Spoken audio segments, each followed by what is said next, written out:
Well, today's unemployment numbers really reflect the depth of the economic crisis here in the U.S. And this comes as there are more and more protests against the lockdowns that are meant to slow the spread of the coronavirus. So we're going to talk more about the economic situation and the unemployment numbers. I'm going to bring in Stacy. Frances, you are the Director of Portfolio Strategy at Optimal Capital.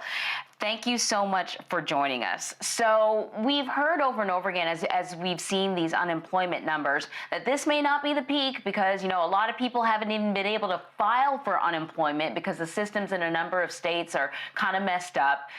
What's your take on the numbers? Is this the peak?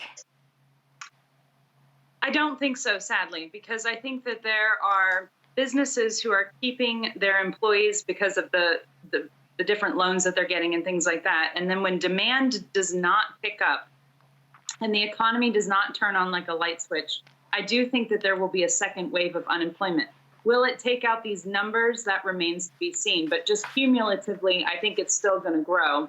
And it's an unfortunate thing, but the longer these businesses are shut down, 55% of small businesses cannot survive a shutdown for 3 months.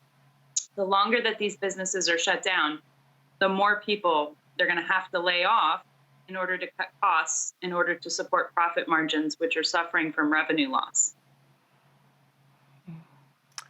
So, Frances, one of the things that I'm curious about is whether or not a governor decides to open up, quote unquote, a state, allow certain businesses to reopen. That doesn't really necessarily mean that we're going to see a return to the optimal levels of the economy pre-coronavirus. Because if, as current polling suggests, most Americans are not even comfortable, it doesn't matter if a massage parlor is open or a barbershop or a hair salon or a gym is open. Most Americans still feel that it's unsafe to be outdoors, so they may spend money sitting from the comfort of their couches by getting things delivered, but you're not going to see, droves of people flocking to places of business. So could we continue to see the numbers where they are today getting worse?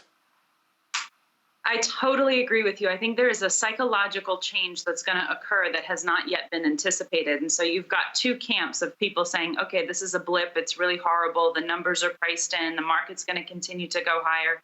And we've seen peak jobless claims. And then you've got a camp of people that realize that how long is it going to take for people to sit in a middle seat on an airplane?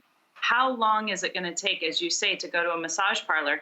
And when I have surveyed people around me, the only people who are really eager to go back to normal are people who feel that they've already had the COVID-19 and were asymptomatic.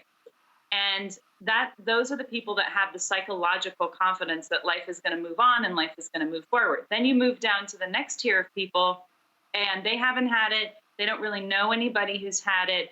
They think, oh, well, maybe it's a flu, maybe it's not, maybe it's bad. They distrust some of what they're hearing on the news. They think it's political. And then you move down to the next tier of people who know people who've had it, and on down to the next tier of people who've lost people who've had it.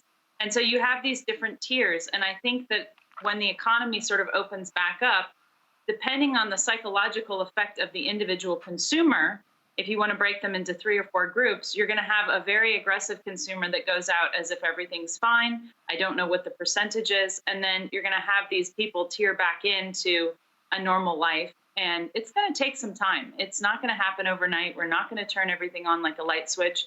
And even when a vaccination appears, a year, 18 months from the start of this, I think people are going to be still hesitant that there's not some new string or new strand. The fact that this can now occur is going to change the way people in this generation think about these things forever.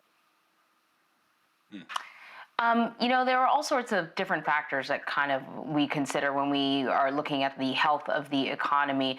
At times, it seems like there's a disconnect between the unemployment numbers and the stock market. That there are companies literally saying that they're going to be shutting down, they're on the verge of shutting down or bankruptcy, but investors still seem to be keeping their money in the stock market. Can you kind of explain that disconnect? Yeah, so I have my theories. First of all, stocks tend to bottom out before you see peak unemployment claims. That's just historically if you look at recessions of the past. So then you have a lot of buyers coming in.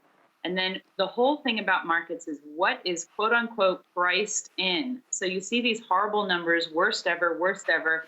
And there's a group of investors who really believe that all of this, the worst case scenario, is priced in. I don't agree with that assessment at this point.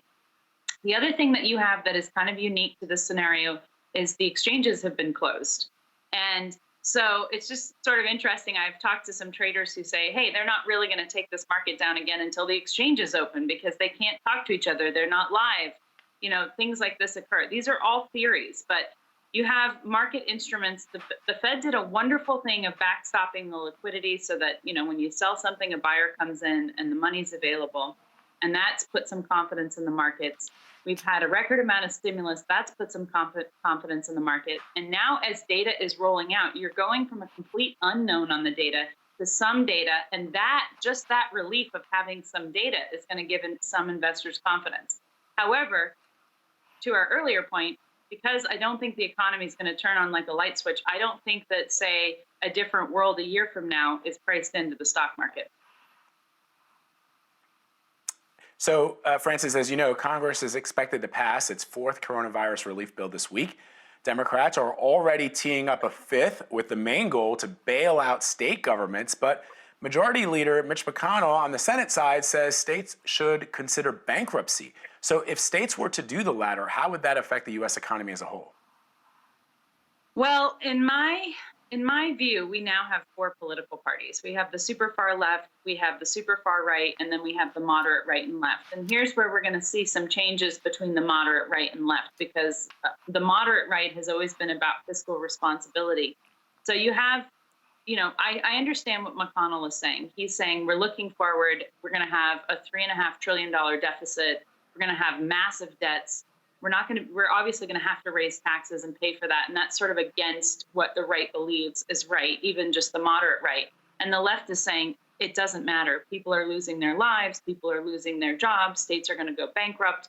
Community services are going to, So this is where the political fracas comes in. And it's I think it's a bit unfortunate, actually, that there's an election year, because I think there will be more of a propensity for these people to go along their party lines in order for that election criteria.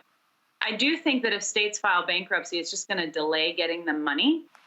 And I don't know what a difference it's going to make when they actually have to come up and prove what their assets are, what their liabilities are, and how they're going to restructure. In the very long term, that's probably going to give you more accuracy as far as how much stimulus each state actually needs. But you have to weigh that against the short-term need. And I don't have a right answer, but I can see that this is going to get very political, which is unfortunate. Yeah, it really is, because we're talking about people's lives and livelihoods. Francis, Stacy, thank you so much. Thank you, guys. Have a great day.